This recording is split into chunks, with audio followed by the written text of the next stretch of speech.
कार्त अध्याय 15वा कार्तवीर्य आख्यान. ओम नमो नर्मदाय. युधिष्ठिर उवाच भूयश्चेत क्षाम्यहं श्रोतृं नर्मदा कीर्तनं शुभम आख्यानसहितं देव विदितं वद सांप्रतम. राजा युधिष्ठिरने सांगितले, हे देव कल्याणकारी श्री नर्मदा, कीर्तन श्रवण करण्याची मी इच्छा करतो. आख्यानासहित तुम्ही जाणलेले आता कथन करावे. काय सांगतात? राजा युधिष्ठिरने सांगितले, हे देव कल्याणकारी श्री नर्मदा, कीर्तन श्रवण करण्याची मी इच्छा करतो. आख्यानासहित तुम्ही जाणलेले आता कथन करावे. मुनिश्रेष्ठ श्री मार्कंडेय वदले, हे राजेंद्र, प्राचीन काळी श्री महादेवाने कथन केलेले यज्ञ व दानाच्या प्रभावाने युक्त काम तसेच मोक्षदायी तीर्थासंबंधित श्रवण करा. श्री नर्मदाच्या उत्तर तटावर कपिला संगमाच्या पुढे वैदुर्याच्या पश्चिमेकडे श्री नर्मदापूर म्हणजे होशंगाबाद विख्यात आहे. हे भरतवंशोत्पन्न राजा, तिथे श्री महादेवाचे 50 लाख तीर्थे व 108 लिंग असल्याचे सांगितले जाते. शिवाय ते वसु, रुद्र, ब्रह्मादी देवता, दैत्य, सिद्ध, गंधर्व, यक्ष, विद्याधर व मोठमोठ्या नागांनी युक्त आहे. चराचर वेद पठनाच्या नादाने व्याप्त असते. तिथे होम झाले तेव्हा तेथील अग्नी त्याच्या धुराने स्वर्ग प्राप्त करत होता. हे महाराज, तिथे देवर्षी, ब्रह्मर्षी व राजर्षी राहत होते. तिथे व्यावसायिक तपस्वीही होते. मनापासून ब्रह्मचिंतन करणाऱ्या ब्राह्मणांचे तिथे वास्तव्य होते. तिथे करोडो ऋषींनी व्याप्त असा जमदग्नी ऋषींचा आश्रम होता. कश्यप, गालव, गर्ग, बाद्रायण, शाकट, अत्री, वशिष्ठ, पुलस्त्य, पुलह, क्रतु, भृगु, मरीची, महातपस्वी भारद्वाज, शाकल्य, ऋष्यशृंग, मणु, विष्णू, यम, अंगिरा, दक्ष, संवर्त, शातातप, पराशर, आपस्तंभ, शुक, व्यास, कात्यायन, बृहस्पती, हारित, शंख, लिखित, याज्ञवल्क्य, गौतम, अगस्त्य, पावक, उग्र तपस्वी दुर्वासा, शतानंद, जन्नू, वैशंपायन, जैमिनी, लोमश, विहंग, शौनक, हरी हे व अन्य अनेक दृढ व्रतधारी मुनी कठोर तपस्या करून सूर्यासमान तेजस्वी व प्रभा असलेले होते. सर्व विद्या व चतुर्वेद जाणणारे तसेच श्रुती व स्मृती पारंगत ब्राह्मण ज्यांच्यापैकी कोणी भोजन करत होते तर कोणी भोजन करतही नव्हते. कोणी 1 महिना निरंतर व्रत करत होते तर कोणी 1 पक्ष व्रत करत होते. कोणी शाकाहार घेत असत तर कोणी निराहार राहत होते.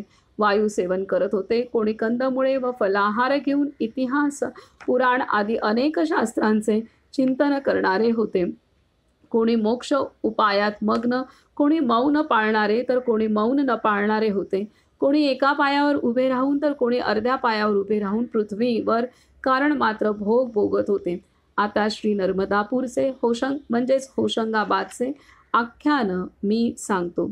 श्री शिवशंकरा परायण श्री नर्मदापुरात निवास करणारे जमदग्नी मुनी होते. ते श्री नर्मदा संगमात स्नान करून उद व विविध मनोहर सुगंधित फुलांनी श्री महेश्वराचे पूजन करून जप करत दक्षिणा मूर्तींच्या आश्रयास होते. हे भरतवंशोत्पन्न राजा, 1 महिना जप केल्यावर देवादिदेव श्री महादेव सिद्धेश्वर नावाचे लिंग, ज्यांचे रूप आहे, जिथे देव व दैत्य सिद्ध झाले, ते प्रत्यक्षात ब्राह्मणाला वदले, तुझ्या भक्तीने मी संतुष्ट झालो आहे. रुद्र जाप्याने मी प्रसन्न आहे. जमदग्नी मुनी म्हणाले, श्री महादेव, जर आपण प्रसन्न आहात व मला वर देऊ इच्छिता तर हे परमेश्वर, मला होमार्थ गाय द्या. कारण धर्म, कर्म, शुभार्थ, शिवपूजा, तर्पण, पितृकर्म व देवकर्मात गाय अत्यंत पवित्र मानली जाते. या कारणास्तव हे ईश्वर मला होमधेनू द्यावी. तेव्हा श्री महादेव वदले, हे महाभाग, सर्व कार्यांच्या सिद्धीसाठी तुला गाय दिली. हे युधिष्ठिर, श्री शिवशंकराने हे सांगून गाय दिली आणि ते अंतर्धान पावले. या गायीद्वारा हे जमदग्नी मुनी ज्या ज्या इच्छा करत त्या त्यांना प्राप्त होत. हजारो ऋषींना ते इच्छा भोजन देत. सुवर्णपात्र व विविध प्रकारच्या इच्छा भोजनाने प्रसन्न होणारे सर्व ब्रह्मर्षी व देवगणांनी जमदग्नी मुनींद्रांची कीर्ती आश्रमात वर्धित केली. काही कालावधीनंतर नृपश्रेष्ठ कार्तवीर्य निज माहिष्मती पुरी सोडून एक दिवस शिकारी करता विंध्य पर्वतावर आला. स्वर्ग सोपान असलेल्या श्री नर्मदा तटावर हजारो पशूंना मारून तो जमदग्नी मुनींच्या आश्रमात गेला व मुनींना म्हणाला, तुम्ही तुमची ही अयोग्य गाय मला द्या. कार्तवीर्य राजाचे वचन ऐकून भयभीत झालेल्या जमदग्नी मुनींनी खूप वेळ विचार केला. हे काय आश्चर्यकारक आहे. पुण्यसंचित कर्मामुळे धर्म कधी कधी अधर्माच्या रूपात फलित होतो तर धर्म फल देतो. कर्मगती खरोखरच गहन आहे. हा विचार करत असताना काहीही उत्तर न देणाऱ्या मुनींची गाय जबरदस्तीने हरण करून व त्या मुनींना मारून महाअधम कार्तवीर्य राजा त्या स्थानाहून निघाला. त्या होमधेनूला पुन्हा पुन्हा चाबकादीने मारल्यामुळे राजाला शाप देऊन ती स्वर्गात निघून गेली. गायीने शाप दिला, हे अधम राजा, परशुराम तुझ्या कुळाचा अंत करेल. हे युधिष्ठिर, त्यावेळी त्रैलोक्यात हाहाकार माजला. ब्राह्मणांना कोपिष्ट करणारा हा कोण दुराचारी आहे. यानंतर महादेव परशुराम पित्याचे सूतक ऐकून प्रचंड क्रोधाग्नीने भडकून अचानक तेथे गेले. पित्याला मारलेले पाहून ज्वलंत क्रोधामुळे त्यांची ताकद द्विगुणित झाली व ते ताडकन उठून माहिष्मतीपुरीस गेले. कार्तवीर्य राजाचा पुत्र अर्जुनला पाहून क्रुद्ध परशुराम बदले. थांब थांब, माझ्या पित्यास मारून तू आता कुठे जातोस, असे म्हणत त्या क्षत्रियांचा अंत करणाऱ्या परशुरामांनी हातातील परशुने भुजांसहित त्याचा शिरच्छेद केला. दुरात्मा कार्तवीर्य राजा ठार झाल्यावर देवांचे नगारे वाजू लागले व पुष्पवृष्टी झाली. क्रुद्ध परशुरामाने त्यावेळी सर्व पृथ्वी क्षत्रियरहित केली. स्वतःची प्रतिज्ञा पूर्ण करून ते त्या आश्रमात परतले. माता व मुनीश्वरांना त्यांनी नमस्कार केला आणि त्यांनी परशुरामेश महादेवाची स्थापना करून विशोका, एरंडिका व तिसरी पावनी या शिळांवर पित्याची उत्तरक्रिया केली. देवद्रोणी स्थानी कपिला नावाची शिळा आहे. तिथे पितरांचे पिंडदान केल्यास पूर्वज स्वर्गात जातात. हे राजा, हे उत्तम श्री नर्मदापूर महात्म्य तुम्हाला सांगितले. याचे श्रवण व पठन केल्यास स्वर्गात देवभाव प्राप्त होतो. हा श्री स्कंद पुराणातील रेवाखंडाच्या उत्तर भागातील कार्तवीर्य आख्यान नावाचा 15वा अध्याय पूर्ण झाला. तर हे नर्मदा पुराण क्षेत्र, ज्याला आता होशंगाबाद म्हणतात आणि आता पुन्हा त्याचं नाव नर्मदापुरम असं केलेलं आहे. आणि खूप सुंदर असा तट आहे नर्मदापुरमचा आणि तिथे मैया खूप विशाल मैया आहे आणि तिथे नर्मदापुरमच्या इथं आरतीसुद्धा खूप सुंदर होते. प्रत्येक तटावर मैयाच्या आरती फार सुंदर होते, पण नर्मदापुरमच्या इथं मैयाचा तट अत्यंत व्यापक आणि विशाल आहे. त्यामुळे तिथला सूर्यास्त आणि त्यानंतरची आरती ही अत्यंत विलोभनीय आहे. आणि इथं जमदग्नी ऋषींनी कसं त्यांच्या तपस्येने भगवान श्री शिवशंकर प्रसन्न झाले आणि वर मागायला सांगितला.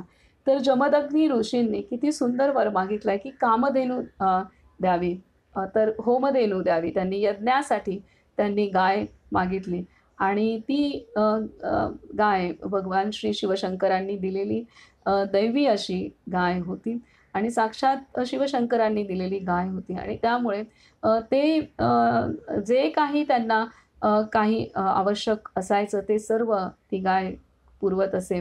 आणि कार्तवीर्य राजा आपल्या सैन्यासह शिकारीला गेले असताना तर तिथं त्यांनी ह्या गायीचं महात्म्य पाहिलं आणि त्यांनी ती हिसकावून त्यांच्याकडून घेतली आणि त्यांचा वध केला जमदग्नी ऋषींचा.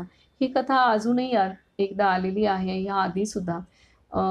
आणि त्यामध्ये तेव्हा असं दिलेलं आहे की कार्तवीर्य राजा आणि सर्व त्यांचे सैन्य या सर्वांनासुद्धा त्यांनी ऋषींनी फार सुंदर असं जे भोजन दिलं आणि ते कुठून प्राप्त झालं हे जेव्हा त्यांना कळलं की ही कामधेनू गाय त्यांच्याकडे आहे आणि त्यामुळे तिच्या मार्फत हे सर्व त्यांना सर्वांना प्रसाद प्राप्त झालेला आहे, एवढं मोठं बलाढ्य सैन्य आणि राजाला असं, तर त्यामुळे त्यांनी त्या गायीचं हरण केलं आणि ती गाय अर्थात दैवी असल्यामुळे ती स्वर्गात निघून जाते आणि ती त्यांना शापितही करते राजाला. आणि त्यानुसार भगवान परशुराम जमदग्नींचे आणि रेणुका माता यांचे पुत्र भगवान परशुराम हे राजाची हत्या करतात आणि त्यावेळेला त्यांनी संपूर्ण पृथ्वी क्षत्रिय विरहित केलेली आहे, असं परशुरामांकडून त्यावेळेला कार्य घडलेलं आहे.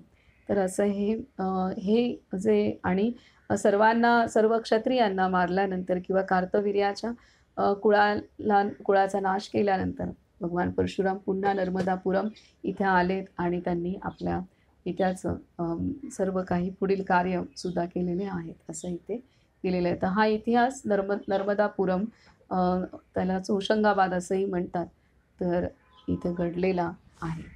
तर इथे आपण थांबूयात आणि नर्मदे हर, नर्मदे हर, नर्मदे